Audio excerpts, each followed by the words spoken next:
দুর্নীতিবাজ বলা যায়, চাঁদাবাজ বলা যায়, কিন্তু আপনি আপনার জায়গা থেকে যদি চাঁদাবাজির বিষয়টাকে সাপোর্ট না করেন, কার সাধ্য আছে সেটা নিয়ে কথা বলার? একদম ঠিক।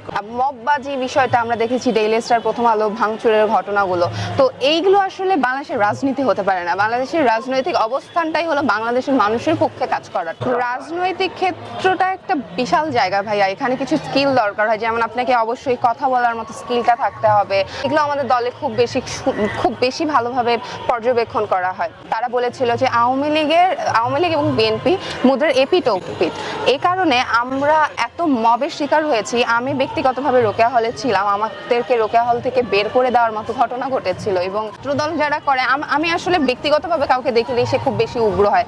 আমাদের প্রেসিডেন্ট সেক্রেটারি বলেন বা অন্যান্য নেতা কর্মীরা বলেন, প্রত্যেকে প্রচন্ড রকমের হাম্বল। এবং নারীদের জন্য ছাত্রদলের মতো ভালো প্ল্যাটফর্ম আসলে হয় না, কারণ নারীদের যে পরিমাণে সম্মান আমাদেরকে দেয়া হয়। ছাত্রদল এমন একটা সংগঠন যারা এখন পর্যন্ত শিক্ষার্থীদের জন্য কি প্রয়োজন, তাদের চিকিৎসার জন্য কি প্রয়োজন, শিক্ষার জন্য কি প্রয়োজন, বৃত্তির ব্যবস্থা করা থেকে শুরু করে এই বিষয়গুলো কিন্তু দেখছে। এবং আমরা বিশ্বাস করি, বাংলাদেশ জাতীয়তাবাদ যখন ধারণ করছে, আমাদের বিশ্বাস যে আমরা কারোর প্রতি হার্মফুল হব না, এতটুকু বিশ্বাস আমাদের রয়েছে। আসসালামু আলাইকুম, আমি ডক্টর জুয়েল রানা আপনাদের সামনে উপস্থিত হয়েছি। গত বছরের ন্যায় এবারও আমরা যে অমর একুশে বইমেলা জিয়া স্মৃতি পাঠাগারের স্টলে আলোচনা অনুষ্ঠান করছি, সেই অনুষ্ঠানে আজকে আমাদের আলোচনায় অতিথি হিসেবে উপস্থিত রয়েছে আমাদের সবার প্রিয়, আমাদের ছোট বোন যেমন ফারিয়া ইসলাম মেঘলা। ওর পরিচয় বলতে গেলে আসলে অনেক কথা বলা যায়, তবে সংক্ষেপে যদি বলি, যেমন ফারিয়া ইসলাম মেঘলা ছাত্রী বিষয়ক সম্পাদক, ঢাকা বিশ্ববিদ্যালয় কেন্দ্রীয় ছাত্র সংসদে যে নির্বাচন হয়েছে সেখানে সে ইলেকশন করেছে কমন রুম এবং ক্যাফেটেরিয়া বিষয়ক সম্পাদিকা পদে। এবং এবারে নির্বাচনে যে কয়েকজন সুন্দরভাবে ভোটারদের কাছে গিয়েছে, কথা বলেছে এবং ছাত্র রাজনীতির গুণগত বিভিন্ন বিষয় নিয়ে কথা বলেছে, তার মধ্যে সে একজন। আজকে আমরা যে আলোচনা করব, মূলত তার আগে জানতে চাই তোমার কাছে, এই যে আমাদের দীর্ঘ ফ্যাসিবাদ পরবর্তী সময়ে আমরা উন্মুক্ত পরিবেশে কথা বলতে পারছি, যে যার মতো মত প্রকাশ করতে পারছি, এটা কেমন লাগছে? প্রথমেই ধন্যবাদ জানাচ্ছি ভাইয়া আজকে আমন্ত্রণ জানানোর জন্য। আর অবশ্যই মুক্তভাবে আমরা সবাই থাকতে চাই, স্বাধীনতা আমরা চাই বলেই আজকের আমাদের বাংলাদেশ। এবং এই বাংলাদেশের জাতীয়তা বোধ নিয়ে যখন কথা বলতে পারছি, এটা আসলে আমি খুবই বেশি আপ্লুত আজকে। আচ্ছা, এবার তোমার কাছে আমি যে জিনিসটা সবার আগে জানতে চাইবো, সেটা হচ্ছে তুমি ছাত্রী হয়েও এই যে রাজনীতির অঙ্গনে এসেছো। সাধারণত নারীরা রাজনীতিতে আমরা দেখছি বরাবর পিছিয়ে থাকে। এই জায়গা থেকে তুমি যে রিপ্রেজেন্টেশন করছো, তুমি তোমার জায়গা থেকে অন্যান্য যারা তোমার মতো রাজনীতিতে সক্রিয় হয়েছে তাদেরকে দেখে নারীর ভবিষ্যতে রাজনীতির যে আগমন, এটা ভবিষ্যৎ কি দেখছো? ভবিষ্যৎ আসলে নারীদের ক্ষেত্রে বাংলাদেশের পথটা আসলে একদম সুগম নয়, এইটা আগেই বলে রাখি।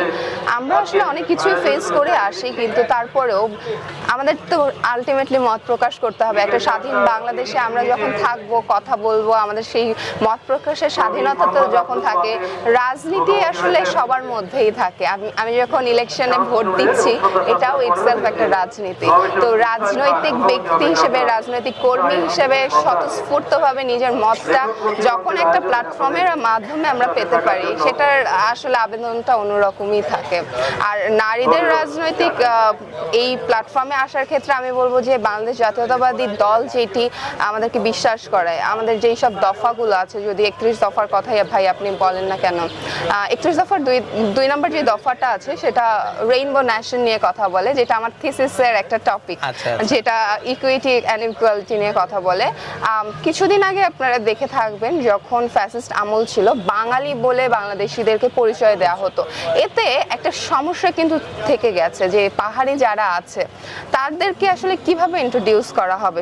সাংবিধানিকভাবে তারা আসলে আলটিমেটলি বাংলাদেশি, কিন্তু তাদেরকে ক্ষুদ্র নিকষ্ঠির মতো শব্দগুলো দিয়ে দেখবেন ছোট করা হয়, বা ধরেন হিন্দু, বৌদ্ধ, খ্রিস্টান, 90% মুসলিমের দেশে যখন এদেরকে মাইনরিটি হিসেবে বলা হয়, ওই শব্দগুলো নিয়ে আমার একটু আপত্তি ছিল। কিন্তু বাংলাদেশ জাতীয়তাবাদী দল আমাকে এমন একটা প্ল্যাটফর্ম দেয় এবং এত সুন্দর কিছু কথা বলে যে আপনি যদি মানুষ হিসেবে জন্মগ্রহণ করেন তাহলেই আপনি মানুষ হিসেবে যতগুলো মৌলিক অধিকার রয়েছে, আমাদের 5টি মৌলিক অধিকার, সেটা দেশ আপনাকে দিতে বাধ্য। রেইনবো ন্যাশনটা নিয়ে অনেক রকমের আপত্তিকর কথা আমরা দেখেছি, আপনিও সম্ভবত দেখেছেন। রেইনবো ন্যাশনটাকে নিয়ে অন্য কিছু ইন্ডিকেট করা হচ্ছিল, কিন্তু আমি খুব আপ্লুত। নেলসন ম্যান্ডেলার কথা বলতেই হয়। নেলসন ম্যান্ডেলার নাতনি আমাদের সাথে এই প্রজেক্টটাতে কাজ করেছিলেন। তো আমাদের এই মতামতটার একটাই কারণ, সেটা হলো যে রেইনবো মানে আমরা 7টা রং বোঝাচ্ছি, যেখানে হিন্দু, মুসলিম, বৌদ্ধ, খ্রিস্টান।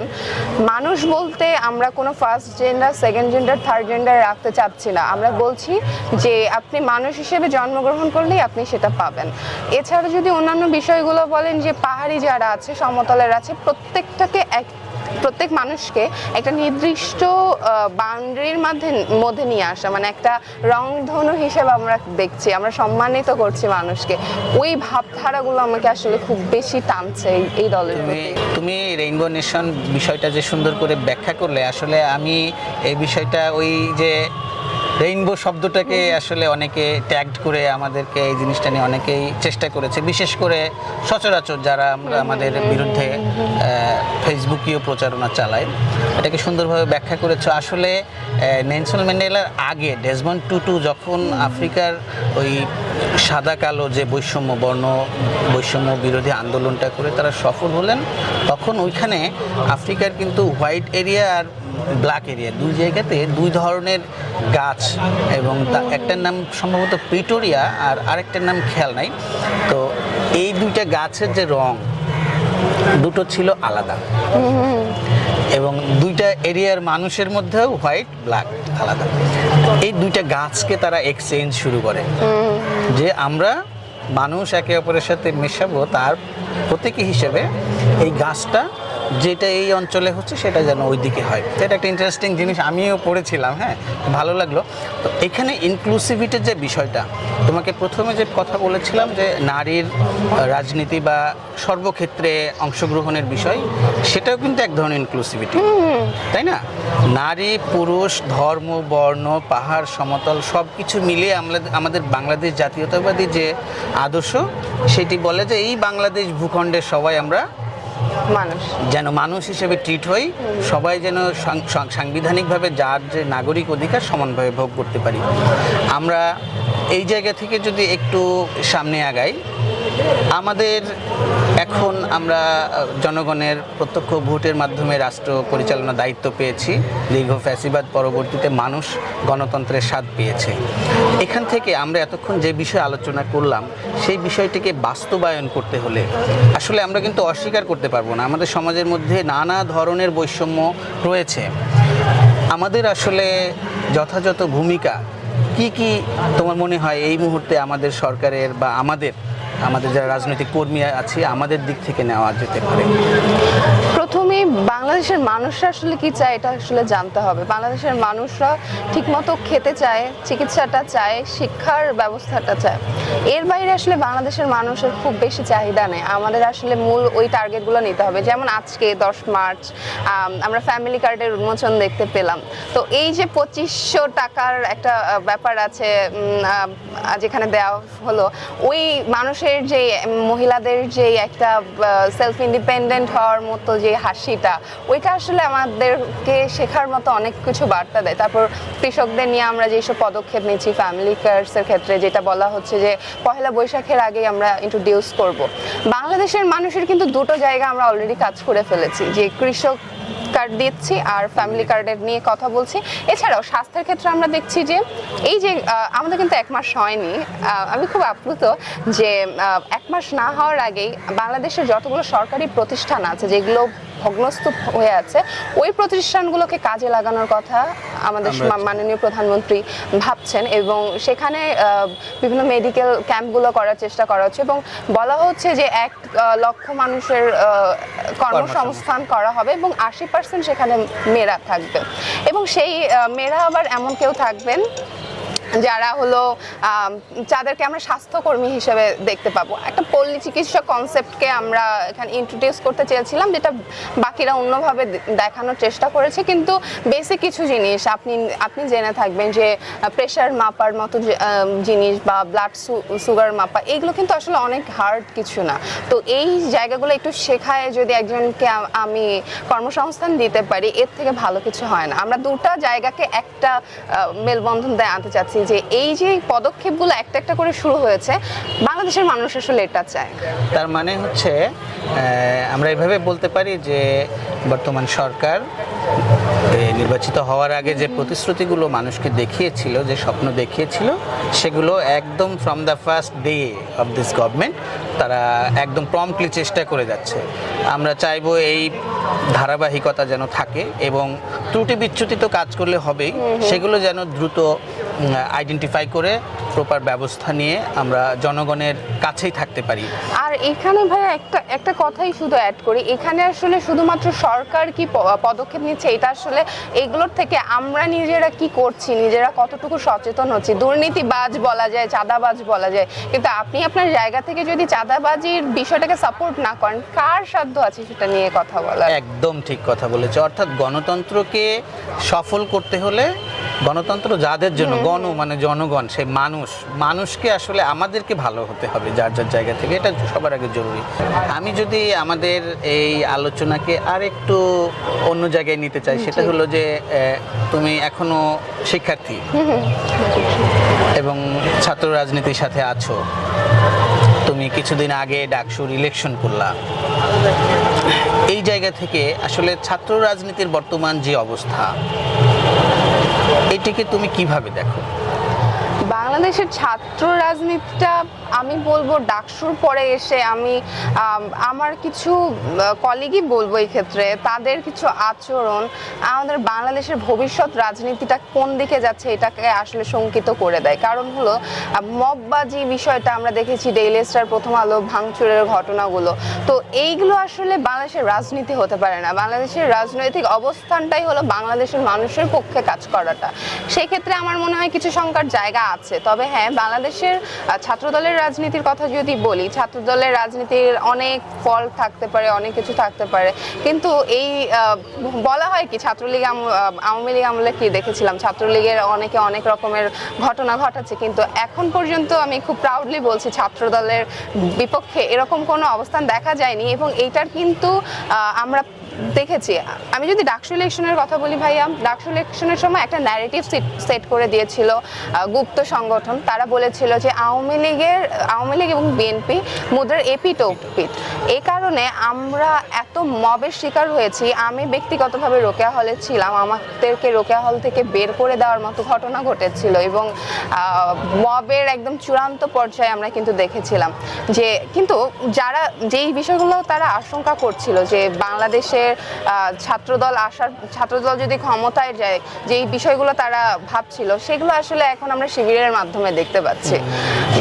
কিন্তু ছাত্রদল এমন একটা সংগঠন যারা এখন পর্যন্ত শিক্ষার্থীদের জন্য কি প্রয়োজন, তাদের চিকিৎসার জন্য কি প্রয়োজন, শিক্ষার জন্য কি প্রয়োজন, বৃত্তির ব্যবস্থা করা থেকে শুরু করে এই বিষয়গুলো কিন্তু দেখছে। এবং আমরা বিশ্বাস করি বাংলাদেশ জাতীয়তাবাদ যখন ধারণ করছি, আমাদের বিশ্বাস যে আমরা কারোর প্রতি হার্মফুল হব না, এতটুকু বিশ্বাস আমাদের রয়েছে। খুবই ভালো একটা বিশ্বাসের কথা বলেছো, কারোর জন্য হার্মফুল হবে না। এর সাথে যদি আমরা একটু বৈশ্বিক বাস্তবতায় দেখি যে আসলে আমরা তো ওয়েস্টার্ন ডেমোক্রেসিতে আছি, আমাদের শিক্ষা ব্যবস্থাও এরকমই। সেই ক্ষেত্রে মানে সেসব দেশের বিশ্ববিদ্যালয়গুলোতে আমরা যে ধরনের ছাত্রদের অ্যাক্টিভিটিসগুলো দেখি আর আমাদের এখানে যে ছাত্র রাজনীতি, এর মধ্যে তো নিশ্চয়ই একটা বিস্তর ফারাক রয়েছে এবং আমি নিশ্চিত তুমি এই বিষয়গুলো ভালোভাবেই জানো। এখন আমাদের তো এই জায়গা থেকে আসলে ধীরে ধীরে বের হতে হবে। এটা অস্বীকার করার সুযোগ নেই যে আমাদের ছাত্র রাজনীতির, তুমি নিজেই বলেছো, অনেক ত্রুটি বিচ্যুতি আছে। ধরো তোমাকে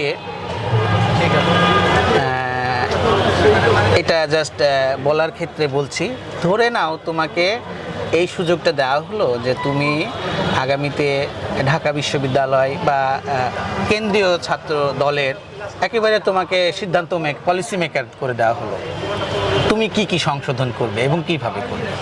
ছাত্র দলের ক্ষেত্রে যদি আমার নীতি নির্ধারণের বিষয়গুলো চলে আসে, আমার কাছে মনে হবে যে ছাত্র দলের জন্য যারা যোগ্য, আমার প্রয়োজন নাই অনেক বেশি মানুষের, আমার প্রয়োজন কোয়ালিটির থেকে কোয়ান্টিটির থেকে আমার কোয়ালিটিটা বেশি প্রয়োজন। আমি ওই জায়গাগুলো এনশিওর করবো। যেমন ধরেন ছাত্র বিষয়ক সম্পাদককে আসলে জানতে হবে যে আসলে ছাত্রদের কল্যাণে সে কি কাজ করবে। তারপর ধরেন মানবাধিকার বিষয়ক সম্পাদক, তার আসলে হিউম্যান রাইটস নিয়ে আসলে পড়াশোনাটা থাকতে হবে, সে ওই ডিপার্টমেন্টের হতে হবে। আবার ধরেন কেউ আইন বিষয়ক আছে, সে তাকে ল ব্যাকগ্রাউন্ডের হতে হবে, সে কতটুকু জানে এটা আমাদের এনশিওর করতে হবে। ছাত্র দলের বিষয়টা এখন হলো, আমি আগেও বলেছি, আমি তো অনেকদিন ধরে এইটার সাথে রয়েছে, আমার বাবাও ছাত্র দলের একজন কর্মী ছিলেন এবং বিএনপিতে পরবর্তীতে এসেছে। বাবার মুখ থেকে শোনা যে ছাত্র দলের ছেলে মেয়েরা যারা ছিলেন তারা কখনো মানে শান্তিমতো বাসায় বসে থাকতে আসলে পারেনি, কারণ এই যে হামলা মামলা। আমি ঢাকা বিশ্ববিদ্যালয়ের ছাত্র দলে জয়েন করার পরে দেখেছি আমাদের ছাত্র দলের অনেক ভাইয়াকে কিন্তু তাকে তুলে নিয়ে যাওয়া হয়, মানসুর আলমকে কিন্তু হাত ভেঙে দেওয়া হয়। তো এই যখন ঘটনাগুলো, তখন খুব স্বাভাবিকভাবে 10 বছর যখন ঢাকা বিশ্ববিদ্যালয়ের ছাত্রদলকে ঢুকতে দেওয়া হয় না, খুব স্বাভাবিকভাবে ছাত্রদলের শিক্ষার পরিবেশটা একদম খুবই কম ছিল। আমি চাই যখন নীতি নির্ধারণী পর্যায়ে আমরা যাব, সেই সময়টা যে পজিশনে আছে তাদেরকে ওই বিষয়ে কারিগরি শিক্ষা থেকে শুরু করে তাদের ওই বিষয়গুলোতে শিক্ষা দেওয়ার ব্যবস্থাগুলো আমি করতে চাই, এবং আইটি বিষয়ে আমাদের যে জ্ঞানগুলো দরকার সেগুলো আমি চাই, এবং প্রত্যেক ছাত্র দলের প্রত্যেকে যেন দলকে রিপ্রেজেন্ট করতে পারে, বাংলাদেশকে রিপ্রেজেন্ট করতে পারে বহির্বিশ্বে, ওই বিষয়টা আমি আসলে কাজ করতে চাই। দারুণ কথা বলেছো। আসলে এই জায়গাতেই তুমি একটা সঠিক জায়গায় গেছো, সেটা হলো রিক্রুটমেন্ট। প্রথমে যে কথাটা বললে যে আসলে এত ছাত্র দল করা ছেলের চেয়ে কোয়ালিটি ফুল ছেলে আমাদের দরকার। এখন সেই জায়গাতেই যদি আমরা চিন্তা করি, তাহলে রিক্রুটমেন্ট পলিসিটা কি হওয়া উচিত? এই যে এখন একটা ছেলে আসলো, আমি ছাত্রদল বললাম, আর পরের দিন থেকে সে ছাত্রদল হয়ে গেল।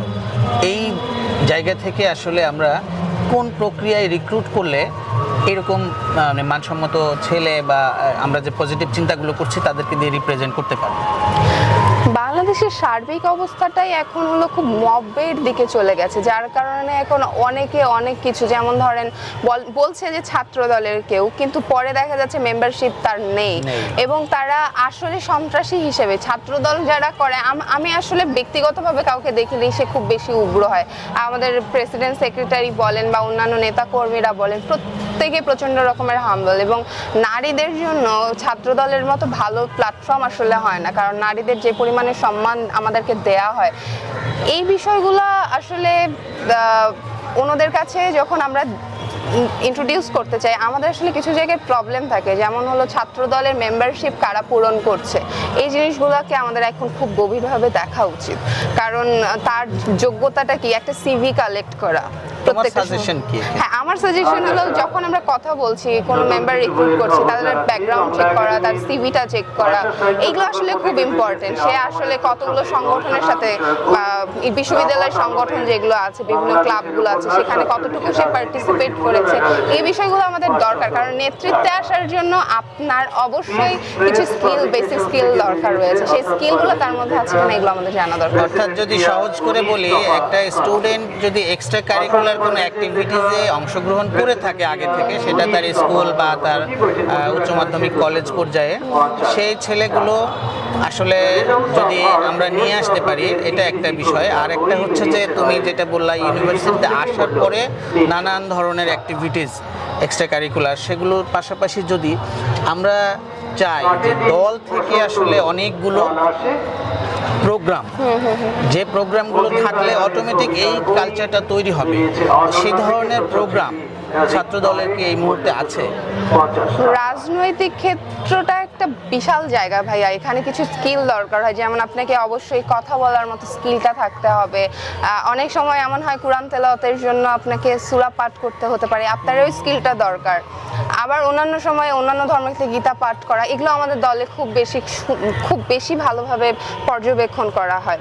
তো যেটা বলছিলেন যে আমাদের আসলে কোনো কোর্স আছে কিনা, হ্যাঁ আমাদের কোর্স আছে, এবং নির্বাচন পূর্ববর্তী সময় কিন্তু আমরা দেখেছিলাম মাস্টার ট্রেনার হিসেবে আমাদের কিন্তু যারা এগুলো সেক্টরে কাজ করতে চায় আমাদের আলাদাভাবে রেখে সেই কোর্সগুলোকে করানো, 31 দফা থেকে শুরু করে বাংলাদেশের পলিসি মেকিং কি লেভেলের হতে পারে সেটা নিয়ে কাজ করা, তারপর এটা নিয়ে ফেলোশিপ করা। আমাদের কিন্তু এই জিনিসটা আমার ধারণা আমাদের দল ছাড়া অন্য কোনো দলে মনে হয় এত ব্যাপক আকারে নেই যতটা কোর্স। আমি ব্যক্তিগতভাবে গত 1.5 বছরে কতগুলো কোর্স করেছি আমি আসলে জানি না। আমাকে একদম সংবাদ পাঠক হওয়ার জন্য উপস্থাপক হওয়ার কোর্স থেকে শুরু করে আমাকে আইটি রিলেটেড কোর্স করা, তারপরে আমাদের অন্যান্য যে মানবিক গুণগুলো থাকা দরকার, যেমন আমি একটা নির্বাচন নিয়েই বলতে পারি উদাহরণ হিসেবে পোলিং এজেন্টদের কী কার্যক্রম আমাদের কিন্তু আলাদাভাবে ট্রেন আপ করা হয়েছিল 1.5 মাসের একটা কোর্স, এবং ওই সময়গুলো এমন থাকে আমাদের তো আসলে কি বলবো ওটা আবাসিক একটা কোর্স থাকে, তো সেই ক্ষেত্রে